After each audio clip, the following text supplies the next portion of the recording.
Glória a Deus. Graça e paz, queridos. Poxa, com a apresentação dessa do Josué Valandro, eu já cresci demais aqui. Que bênção poder estar com vocês. Muito, muito alegre de voltar a essa casa, me expor à unção que há nesse lugar, servir ao meu amigo Josué e aprender com vocês, ainda mais numa conferência cujo foco é visão celular, ganhar a nossa cidade, fazer discípulos. Isso move a minha vida, é pelo que eu estou dando os meus dias. Então eu agradeço muito a Deus e ao meu amigo pela oportunidade. Meu currículo está melhorando, porque voltei à Igreja Batista Atitude. E quero ser instrumento de Deus também para abençoar a sua vida. Só dizendo rapidamente que eu trouxe livros para deixar algo a mais do que alguns minutos de púlpito me permitem. Os livros têm sido uma forma de espalhar a visão e alguns deles estão aí à sua disposição, há um local adequado para isso. E eu gostaria, inclusive, de depois do culto passar por lá, se você quiser uma dedicatória, um autógrafo, eu vou fazer com prazer. Liderança acima da média, uma vida de influência extraordinária está ao seu alcance. São livros escritos por mim. Quem sou eu? É um livro sobre identidade, uma questão a ser resolvida na presença do grande eu sou. Muitos de nós não estamos ainda cumprindo plenamente o nosso papel porque não descobrimos nossa real identidade em Cristo. Eu queria lhe ajudar. Numa das vezes que estive aqui, eu ministrei uma palavra que eu tenho ministrado por esse Brasil e por outras nações, que virou livro, As Varas da Multiplicação. Se você não entendeu ainda por que uma igreja como essa, que tem um ministério tão excelente, que está localizada numa região tão nobre da cidade, insiste em fazer discípulos e células, você precisa ler um livro como esse. Você vai entender o porquê da visão. Nós temos um jogo a virar no Brasil e através do discipulado que nós vamos conseguir. As Varas da Multiplicação. E agora, primeiro livro meu lançado por uma grande editora, por indicação do meu amigo Luciano Subirá, que é o meu padrinho nos livros, quem me incentivou, quase me oprimiu para escrever. A Arte da Relevância, Princípios e Valores para o Sucesso Pessoal e Profissional, lançado pela editora Agnus, uma das grandes editoras do Brasil. Esse material, outros estão lá. O Manual das Casas de Paz. As Casas de Paz me apresentam assim como Josué fez, o criador das Casas de Paz. Mas, na verdade, eu não assumo isso, irmãos. Quem inventou foi Jesus. Eu só vi na Bíblia e resolvi fazer com a minha igreja. E fazemos todos os anos. Agora estamos esquentando os motores, enviando todo mundo, todos, desde os adolescentes, todo mundo que é discípulo batizado, nós organizamos de 2 em 2 e enviamos pela nossa cidade para encontrar os filhos da paz. Quem são os filhos da paz? Gente que não conhece Jesus, mas que tem um coração aberto a ponto de abrir a sua casa. O que nós tentamos todos os anos é replicar o que Jesus fez em Lucas 10, quando ele enviou 70 novos convertidos para pregar o Evangelho. E eles voltaram, diz a Bíblia, possuídos de alegria. Você já viu um crente possuído de alegria? Talvez seja mais fácil encontrar um crente possuído de fome, às vezes de raiva, mas um crente possuído de alegria é muito poderoso. Eles voltaram possuídos de alegria por causa dos resultados. E eu resolvi fazer isso com a minha igreja, fazemos já há 14, 15 anos, todos os anos abrimos 1.400, 1.500, 1.600, 1.800 casas de paz. Entramos nessas casas de pessoas que não têm Jesus ainda, permanecemos nelas por 5, 7 semanas e depois fazemos uma colheita todos os anos maravilhosa. E tudo isso tem a ver com o que eu quero compartilhar com você nessa noite também. Quero contribuir para o propósito dessa conferência, que visa fortalecer a visão. Essa igreja decidiu não ser um supermercado da fé. Essa igreja decidiu não ser apenas um auditório onde gente se encontra aos domingos para ouvir boa música e bons pregadores. Essa igreja resolveu ser um exército que vai ganhar o Rio de Janeiro e as nações para Cristo. E não é possível que façamos isso assentados confortavelmente apenas ouvindo pastores. Nós precisamos nos dispor a ser instrumentos de Deus para a nossa geração. Eu quero convidar você a abrir a sua Bíblia no livro do profeta Jeremias, capítulo 38. E nós vamos ler a partir do versículo 6. Jeremias 38, a partir do versículo 6. Eu estou usando a Nova Versão Internacional. Assim pegaram Jeremias e o jogaram na cisterna de Malquias, filho do rei, a qual ficava no pátio da guarda. Baixaram Jeremias por meio de cordas para dentro da cisterna. Não havia água na cisterna, mas somente lama. E Jeremias afundou na lama. Mas Ebed-Meleque, o etíope, oficial que estava na casa do rei, ouviu que eles tinham jogado Jeremias na cisterna. Ora, o rei estava assentado junto à porta de Benjamim. E Ebed-Meleque saiu do palácio e foi dizer-lhe: ó rei, meu senhor, esses homens cometeram um mal em tudo o que fizeram ao profeta Jeremias. Eles o jogaram numa cisterna para que morra de fome, pois já não há mais pão na cidade. Então o rei ordenou a Ebed-Meleque, o etíope: leve com você 3 homens sob as suas ordens e retire o profeta Jeremias da cisterna antes que ele morra. Então Ebed-Meleque levou consigo os homens que estavam sob suas ordens e foi à sala que fica debaixo da tesouraria do palácio. Pegou alguns trapos e roupas velhas e desceu cordas até Jeremias na cisterna. Ebed-Meleque, o etíope, disse a Jeremias: põe esses trapos e roupas velhas debaixo dos braços para servirem de almofada para as cordas. E Jeremias assim fez. Assim, com as cordas o puxaram para cima e o tiraram da cisterna, e Jeremias permaneceu no pátio da guarda. Quantos estão prontos para a palavra de Deus nessa noite? O Ministério da Saúde adverte: se você se abre para a palavra de Deus, você pode ter a sua vida completamente mudada. Tudo bem para você? Ok. Eu não sei o que vocês esperam para os próximos tempos.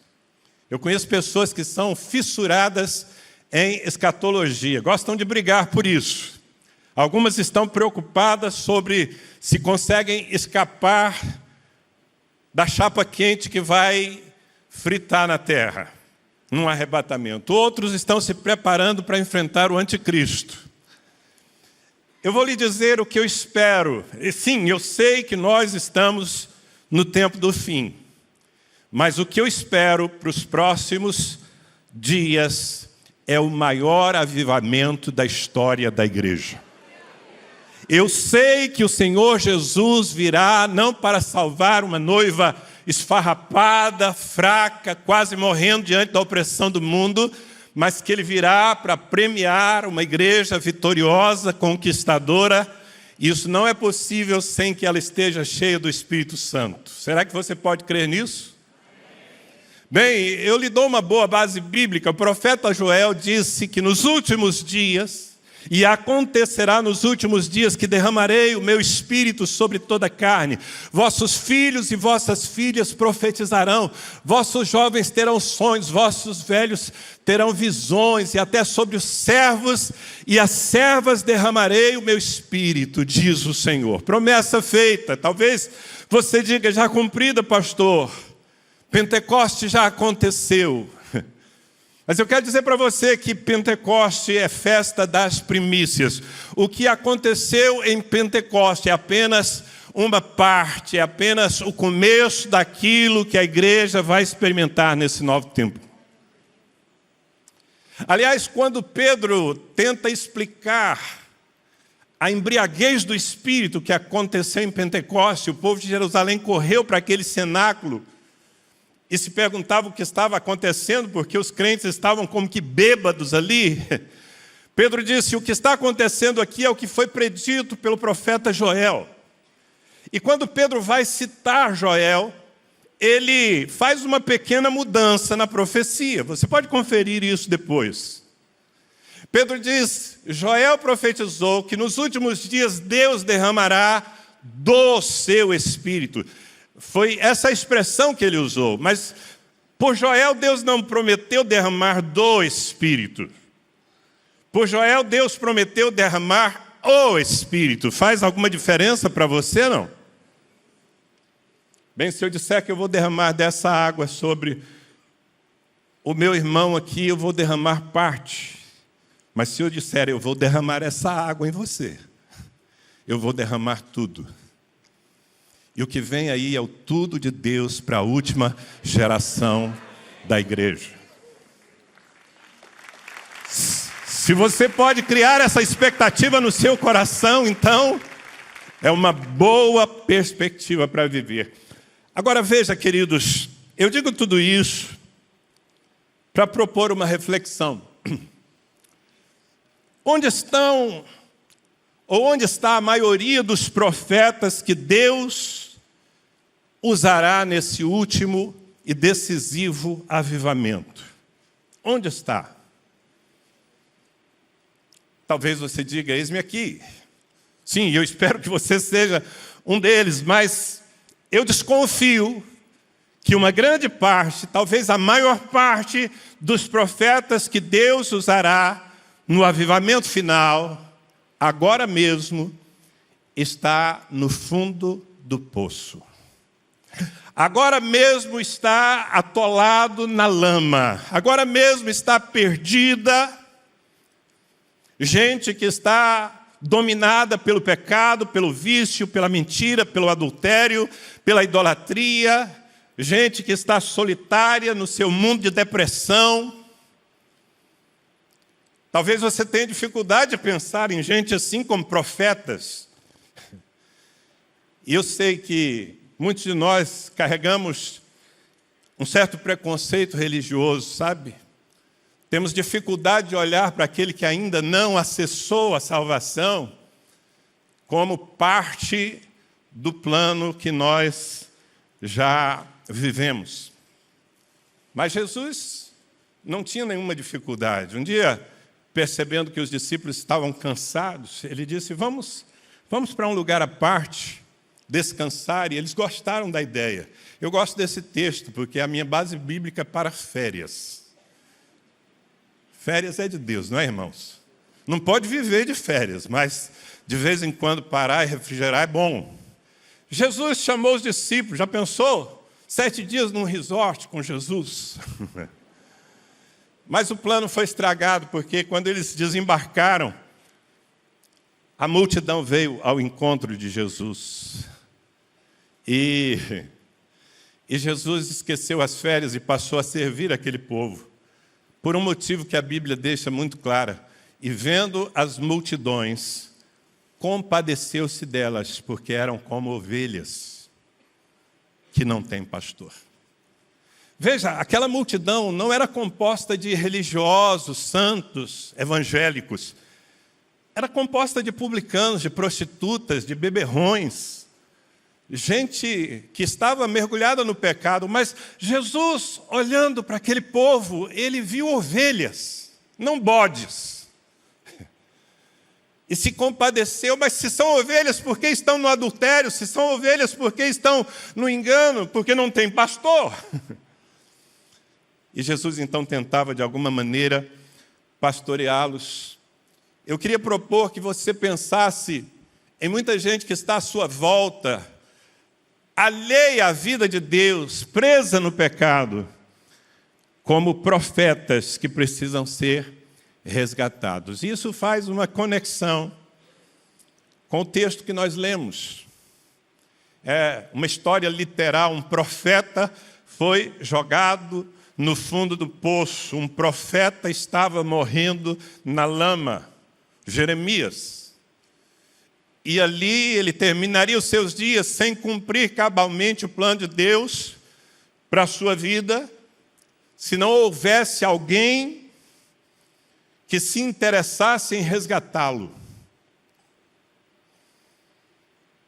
Então eu tomo Jeremias aqui, e claro que eu estou figurando uma história literal. Eu tomo Jeremias como um símbolo de todos aqueles perto de você ou longe que precisam ser tirados do cativeiro. E no caso de Jeremias, isso só aconteceu porque houve um homem, talvez você nunca tenha realmente parado para prestar atenção a ele, seu nome é Ebed-Meleque. Eu queria muito conectar você a essa identidade, Ebed-Meleque. Eu queria que você saísse hoje à noite batendo no peito e dizendo: eu sou Ebed-Meleque nessa geração. É muito sugestivo o nome. Se você fizer uma pesquisa aí, você vai ver que Ebed-Meleque significa servo do rei. Tem algum servo do rei aqui nessa noite? Deixa eu ver a mão levantada dos servos do rei. Ebed-Meleque significa servo do rei. E ele, de fato, servia a um rei terreno, o rei Zedequias. Mas eu quero usá-lo como um modelo, amados, para despertar o seu coração, porque Deus precisa de uma igreja que se importe com aquilo que está acontecendo nas cisternas lá fora. E Deus precisa de uma igreja que se mova, se organize, se prepare para sair em resgate daqueles que serão os protagonistas do que o Espírito fará. E Ebed-Meleque tem, diante do fato de Jeremias estar atolado na lama e morrendo, ele tem atitudes tão inspiradoras que eu gostaria de usá-las para despertar você.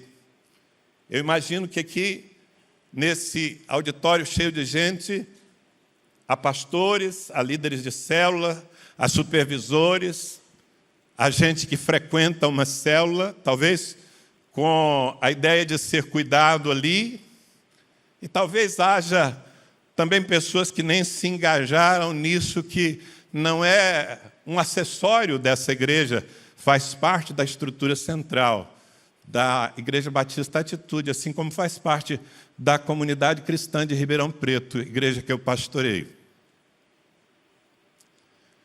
Porque Ebed-Meleque é um modelo para nós. Ele realmente representa o tipo de líder que Deus precisa levantar agora.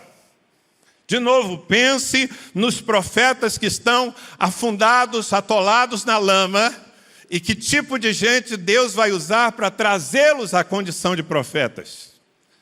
Bem, esse homem é um modelo, porque, em primeiro lugar, ele é um líder movido por compaixão. Diga comigo, compaixão. Diga de novo, compaixão. Amado, essa palavra é muito poderosa. Esse era o combustível que movia o nosso Senhor. Se você se apresenta como um discípulo de Jesus Cristo, você precisa se mover por compaixão. Compadecer, pense na palavra compadecer, o verbo. Compadecer é padecer com. Compadecer é sentir a dor do outro. Compadecer-se é, de alguma maneira, sofrer o que o outro está sofrendo. Era isso que fazia Jesus adiar as férias para servir a multidão. E Jesus, movido de compaixão, fazia o que fazia. Esse homem, ele tinha uma condição privilegiada. Ebed-Meleque, o servo do rei, vivia no palácio. Ele era um homem de confiança do rei. Ele estava numa zona de conforto. Mas ele soube, de alguma forma, chegou ao seu conhecimento de que havia um profeta no fundo do poço. Ele não conseguiu cruzar os braços e ignorar aquela verdade. Aqui começa o que Deus precisa fazer conosco e com a sua igreja por todo o Brasil. Amados, não há um lugar melhor no Rio de Janeiro do que esse aqui. Isso aqui é a casa do rei. Aqui nós temos segurança, aqui nós temos provisão, aqui nós temos família, aqui nós temos inspiração. Ser igreja é um privilégio tremendo. Mas se ser igreja nos basta nós não entendemos o coração do nosso Deus. Ele espera que, mesmo tendo acesso ao palácio do rei, e mesmo vivendo nesse ambiente de tanta bênção, que nós tenhamos ouvidos e coração para os gemidos que vêm de lá de fora. A gente que Deus quer usar, aliás, Deus quer que todos os homens sejam salvos e cheguem ao pleno conhecimento da verdade. Deus não criou ninguém para a perdição, mas a maioria está na perdição e nós precisamos ter um coração mole. A nova aliança que o Senhor nos propôs é uma aliança em que o nosso coração é trocado. Eu tirarei de vós o coração de pedra e colocarei em vós um coração de carne. Se eu estivesse em Ribeirão Preto, eu deveria falar carne, porque lá a gente tem que enrolar a língua. Um coração de carne é um coração mole, é um coração que sente, que se compadece.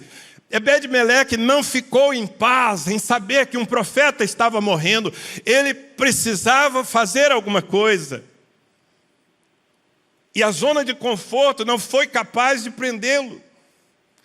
Porque você precisa se dispor não apenas a participar de uma célula, se preparar nas escolas que a igreja oferece, assumir o desafio de abrir casas de fé, amanhã assumir uma célula e depois uma supervisão, se você prospera nisso. Por quê?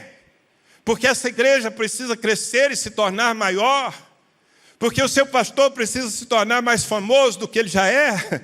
Não, é porque lá fora há profetas que estão morrendo na lama e nós precisamos sentir o drama que eles vivem.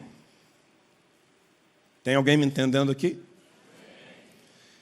Esse homem vivia numa condição confortável na casa do rei, mas ele não fez disso uma base de insensibilidade em sua vida.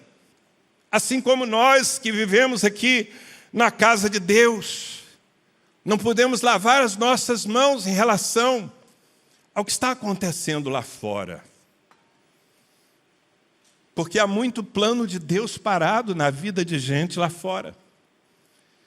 Eu sou muito edificado toda vez que eu leio o capítulo 8 de Lucas. Em Lucas capítulo 8, Jesus estava ministrando e o seu ministério estava acontecendo na Galileia. A Galileia era praticamente o quintal da casa de Jesus e dos seus discípulos. Era a geografia deles, era a cultura deles. Mas no capítulo 8, lá pelo meio do capítulo 8, certo dia, Jesus disse aos seus discípulos: vamos para o outro lado, vamos atravessar. Eu imagino que os discípulos devem ter ficado um pouco inquietos, porque pensaram, mas está acontecendo tanta coisa aqui na Galileia que a gente está em casa. Aqui a gente tem segurança de pregar, e o Senhor está fazendo milagres, e as multidões estão vindo.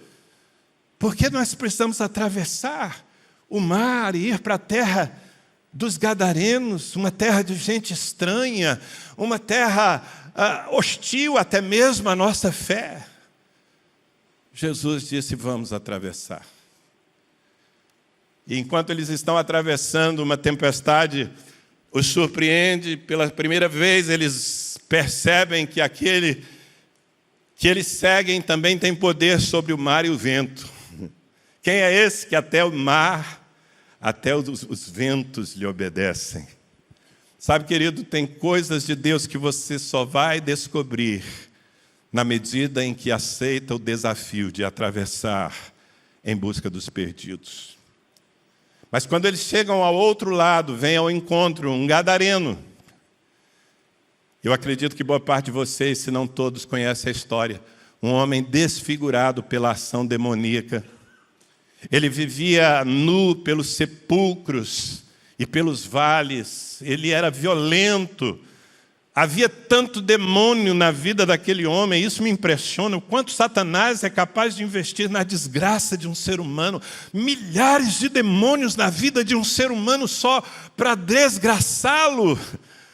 Será que diante de uma realidade dessa, do investimento que Satanás faz para destruir as pessoas que foram criadas para a glória de Deus, a igreja tem o direito de permanecer na zona de conforto, na sua Galileia, nos seus templos abençoados, sem a intenção de chegar aonde estão os perdidos, os endemoninhados, os enlameados? Bem, aquele moço foi liberto, os demônios saíram dele, muito mais do que uma libertação, ele nasceu de novo. E horas depois ele é visto assentado, vestido e em perfeito juízo, querendo seguir Jesus. Uma vida resgatada, ele se tornou o primeiro missionário naquela região chamada Decápolis, porque ele foi tirado das garras do inferno por um líder que não queria ficar na zona de conforto. Ebed-Meleque é uma figura dos líderes que Deus quer usar nesse tempo. O incômodo gerado no seu coração o levou a atitudes muito práticas, porque, sabe, irmãos, nós precisamos ter cuidado com o cinismo. Nós precisamos ter cuidado para não nos tornar pessoas cínicas. Ou seja, gente que percebe o sofrimento alheio, gente que percebe a desgraça, a tragédia que a nossa geração sem Deus vive, e que até sente alguma coisa no coração, mas que não move uma palha para mudar nada. Isso é cinismo. Nós somos seguidores de Jesus, aquele que, sendo Deus, não teve por usurpação ser igual a Deus, mas esvaziou-se a si mesmo. E desceu ao nosso mundo, desceu à nossa vida, saiu da melhor zona de conforto que existe, que é o céu, para resgatar profetas como eu e você. Sabe por que essa igreja e o seu pastor insiste com a visão celular? Ainda que ela seja mais trabalhosa, eu posso garantir para você que é mais simples e mais fácil reunir uma multidão no mesmo lugar e fazer um bom programa para esse povo. Mas sabe por que células estão no cerne dessa visão? Porque essa igreja foi levantada aqui no Rio de Janeiro, aqui na Barra, para se mover na direção dos profetas que estão no fundo do poço. E isso só é possível quando nós estamos dispostos a ser mais do que espectadores, ser mais do que um bom auditório de um bom pastor. Quando nós oferecemos a nossa vida, eu me lembro que, pouco depois do ano 2000, nós vivemos uma revolução em nossa igreja. E nós entendemos que o Senhor estava nos responsabilizando acerca da nossa cidade. Que o nosso chamado não era para sobreviver, ou mesmo para viver um crescimento orgânico. Não, o nosso chamado era para conquistar a nossa cidade. E nós mergulhamos nessa visão. E eu me lembro de uma senhora, líder e crente já há muito tempo. E um dia ela chegou um pouco assustada e ela me disse: pastor, o que vai virar isso aqui? Eu falei: como assim, minha irmã? Ela falou: não, isso aqui virou uma loucura. Só se fala em ganhar vida, só se fala em células, em multiplicar. Essa visão exige muito da gente. Eu olhei para ela e falei: minha irmã, eu acho que você não entendeu. Não é verdade. Essa visão não exige muito da gente. Essa visão exige tudo da gente. Você vai ter que dar tudo, porque Jesus Cristo deu tudo por esse propósito. Bem, ela ficou um pouco desconcertada com a minha resposta, mas graças a Deus ela já tem uma boa idade, ela continua lá e é uma líder de célula. Ela entendeu que precisava dar tudo pelo propósito. Agora veja bem, querido, Ebed-Meleque, incomodado e querendo fazer alguma coisa para resgatar o profeta, ele não se lança assim estabanadamente na missão. Boa vontade não é suficiente. Não para conquistas do reino de Deus. A minha Bíblia diz que, sabendo que Jeremias estava na cisterna, Ebed-Meleque saiu do palácio e foi ao rei. E ele disse: ó rei, meu senhor, esses homens cometeram mal em tudo que fizeram ao profeta. Eles o jogaram numa cisterna para que morra de fome. O que ele vai fazer? Ele vai interceder. Ele vai buscar respaldo. Porque ele não é infantil, ele sabe que se Jeremias fora lançado na cisterna é porque ele tinha inimigos. Ele não pulou lá, ele não disse: deixa eu passar férias na cisterna. E, portanto, tirá-lo de lá envolvia a possibilidade de algum nível de conflito. E aqui eu quero falar algo muito básico, mas que nós precisamos considerar. Sabe, o resgate de um ser humano sempre envolverá batalha espiritual. Quando você entra numa casa, quando você vai levar o Evangelho a uma nova família, quando você abre uma casa de fé ou casa de paz, quando você estabelece uma célula num novo território, num novo endereço, você não está entrando num lugar estéril. Não, você está desapossando um poder espiritual que habitava ali. É por isso que é tão importante que nós sejamos líderes que oram, mas não apenas que oram. Eu estou falando sobre a oração intercessória. Eu estou falando sobre nós o tempo todo e as nossas células. Você que é um líder de célula nessa cidade, você precisa entender, e isso é mais do que uma impressão, isso é estatístico. Líderes e células que oram são mais produtivos do que líderes e células que apenas trabalham. Porque é na oração que nós rompemos o céu, é na oração que nós nos respaldamos diante de Deus, é na oração que nós nos enchemos do Espírito Santo. E escute aqui, não ouse fazer a obra de Deus sem unção. Eu sempre digo que fazer a obra de Deus sem unção é pura presunção. Então, nós precisamos ter a atitude que teve Ebed-Meleque, servo do rei. Antes de sair a resgate do profeta, ele vai ao rei. Bem, ele tinha um rei humano e cá para nós, Zedequias não é um bom modelo de rei. Mas você está entendendo a figura que eu estou usando. Nós temos um rei todo-poderoso e cheio de compaixão pelos perdidos. E nós precisamos buscá-lo para que ele nos envie. Bem, ele já nos enviou, mas para que ele nos respalde para cada missão que nós fizermos. Como eu disse, todos os anos nós nos movemos em casas de paz, lá em Ribeirão Preto. Agora mesmo estamos começando a esquentar os motores. No mês que vem, em maio, faremos um movimento. Mas o que significa esquentar os motores? Significa, acima de tudo, entrar em oração. Entrar em oração para que Deus nos leve às pessoas que estão prontas para a salvação. Entrar em oração para que a resistência do inferno seja quebrada. Sempre quando há uma guerra, primeiro vem a artilharia, primeiro vem os ataques aéreos, a artilharia por cima e depois a infantaria, não é assim? Eu estou realmente falando algo muito prático para você. Um dia Jesus disse as seguintes palavras, Lucas 11, 21 e 22. Quando o valente bem armado guarda a sua própria casa, ficam em segurança todos os seus bens. Sobrevindo, porém, o mais valente do que ele, vence-o, tirando-lhe a armadura em que confiava e lhe divide os despojos. Esse valente primeiro aqui é Satanás, o contexto é esse. Cada vez que você vai tomar um território, tomar pessoas que estão debaixo do tacão do império das trevas, você precisa enfrentar um valente. Tem alguém me entendendo? E não se enfrenta valentes sem oração. Então guarde isso no seu coração.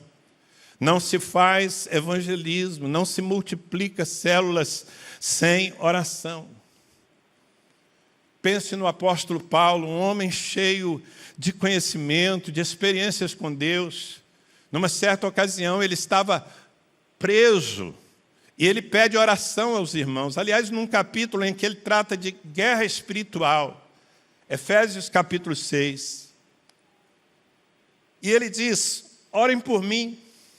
Mas é muito interessante porque Paulo não está dizendo à igreja: orem por mim porque eu estou preso, e eu preciso sair daqui, eu preciso recuperar a minha liberdade. Não, ele está dizendo o seguinte: orem também por mim, para que quando eu abrir a minha boca, seja-me dada a palavra, a fim de que destemidamente torne conhecido o mistério do Evangelho, pelo qual sou embaixador, preso em correntes. Orem para que, permanecendo nele, eu fale com coragem, como me cumpre fazer. Paulo está dizendo: eu preciso de oração para pregar mais, para anunciar o Evangelho com mais poder e coragem. Veja, Ebed-Meleque vai ao rei, e sabe qual é a boa notícia? A boa notícia é que o rei está interessado em que os profetas sejam resgatados. Mais o nosso rei do que o rei de Ebed-Meleque. O rei lhe deu uma ordem. É o que diz a palavra. O rei lhe disse: corre, toma alguns homens contigo e tira o profeta da lama antes que ele morra. Mas aqui há um detalhe que eu gostaria de sublinhar. No versículo 10, texto que nós lemos a princípio, diz assim: então o rei ordenou a Ebed-Meleque o etíope: leve com você 3 homens sob suas ordens e retire o profeta Jeremias da cisterna antes que morra. Veja, leve com você 3 homens sob as suas ordens.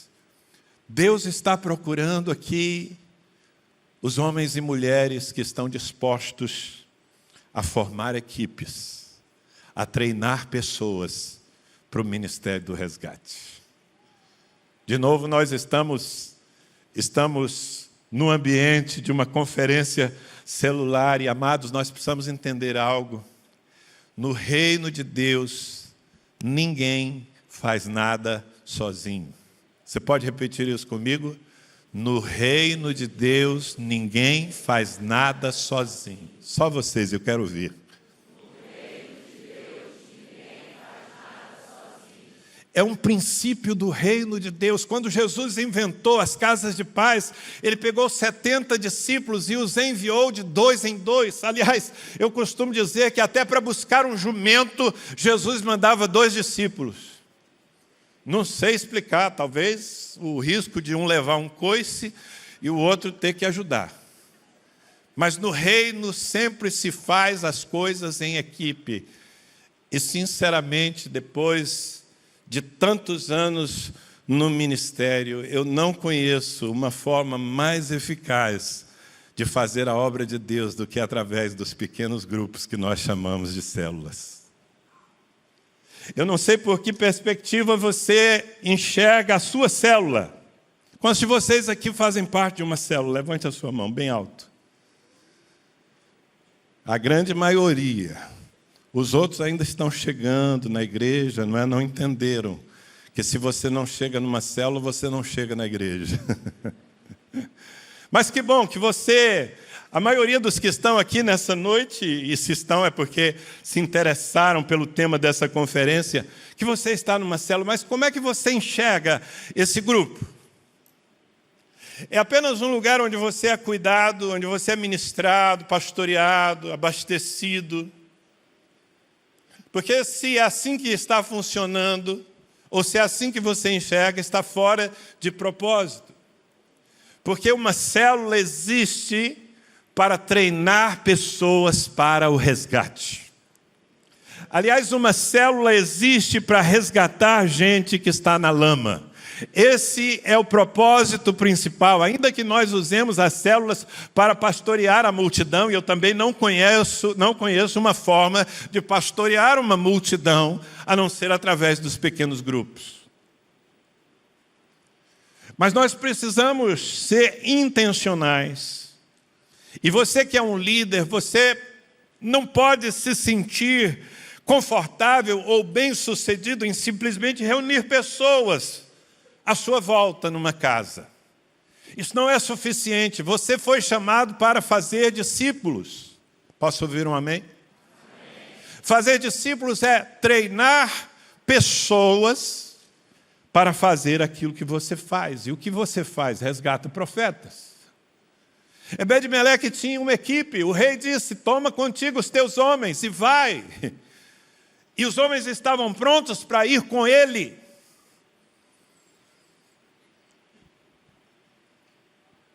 Quando Jesus, ainda no início do seu ministério, ele, depois de um tempo de oração, ele reúne, ainda não era famoso, e tinha uns poucos seguidores, e ele separa dentre aqueles poucos seguidores 12 e os chama de apóstolos, que não tem naquele contexto o significado que tem para nós hoje. O apóstolo não era um termo religioso, o apóstolo era um enviado do imperador para implantar a cultura de Roma num novo território conquistado.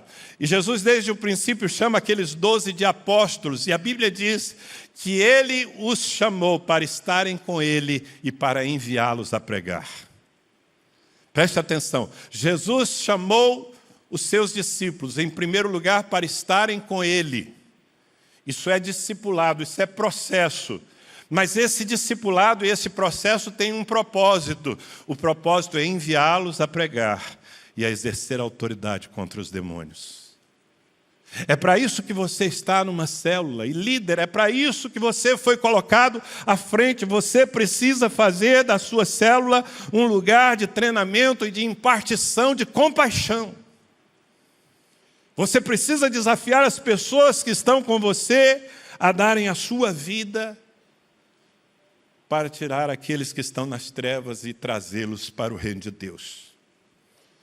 E é um sentido de urgência. Veja que o rei disse a Ebed-Meleque: toma contigo 3 homens e corre, porque vocês precisam chegar antes que Jeremias morra. Nós precisamos também ser movidos por um sentido de urgência. Não é mais tempo, irmãos, de simplesmente desfrutarmos do que acontece no palácio do rei. Deus quer usar você.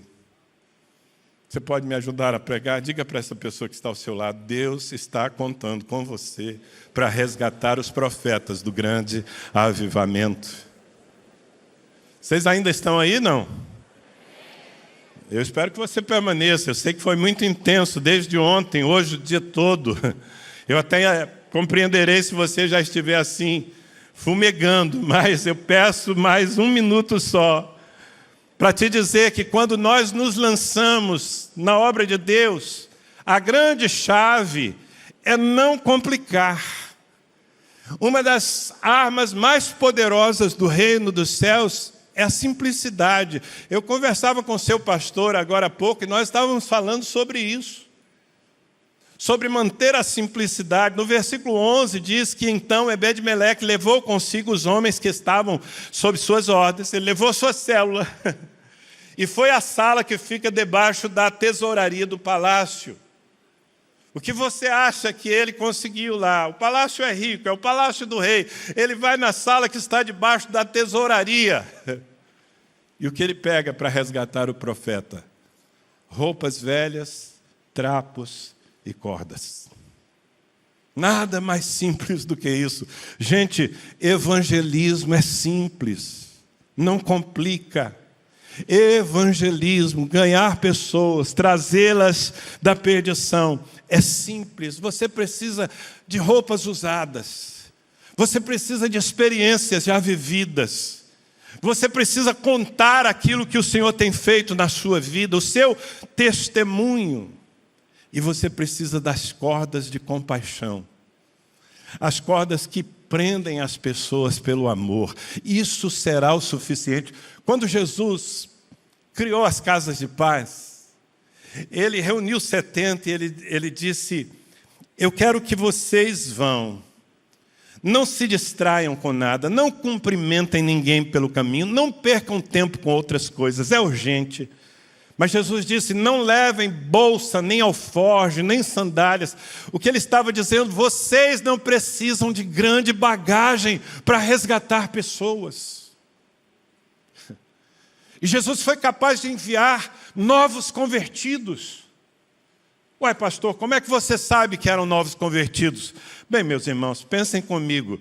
Se no final do ministério de Jesus, o crente mais velho que tinha com ele tinha 3 anos de conversão, e aqueles 70 muito mais, porque aqueles 70 voltaram dizendo: Senhor, nós expulsamos demônios. Até então nunca tinham feito isso. Mas é na simplicidade. Veja bem, simplicidade não é autonomia.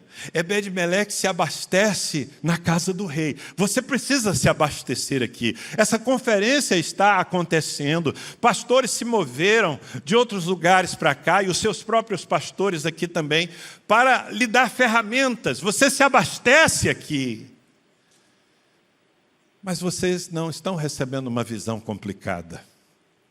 A visão que nós recebemos de Deus pode ser praticada por qualquer pessoa que está aqui e tem um coração disposto a servir ao Senhor. Amém?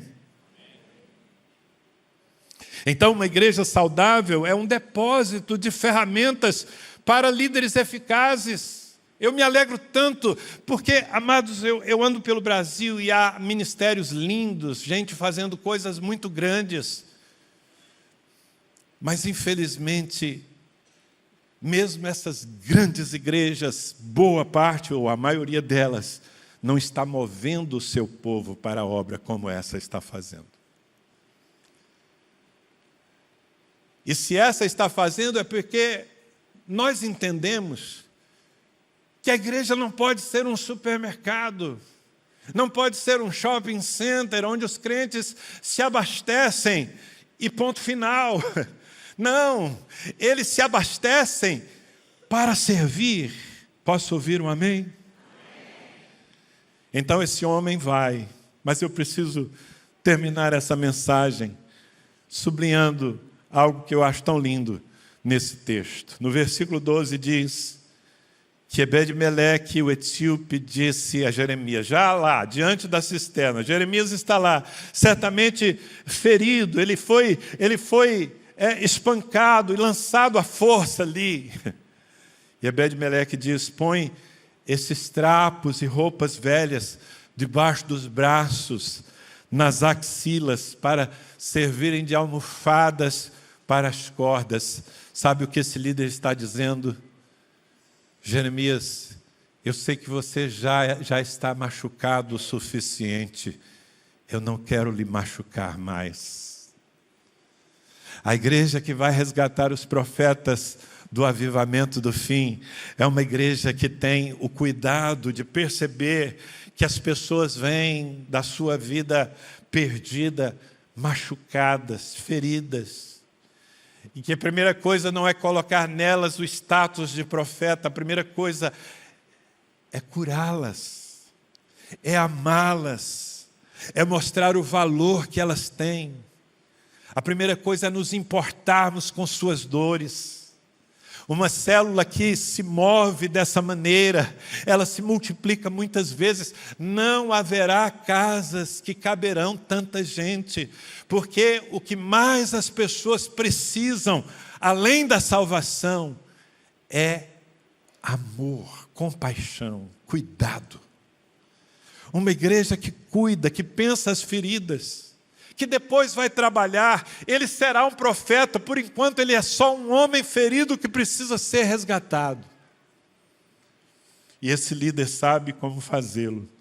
Sabe, meus irmãos, nós não vamos cumprir o ministério de Cristo se o nosso coração não estiver nisso. não é aprendendo técnicas, não é simplesmente mecanicamente nós obedecermos uma visão que os nossos pastores nos dão. Nós só vamos cumprir o ministério de Cristo se nós tivermos um coração para as pessoas.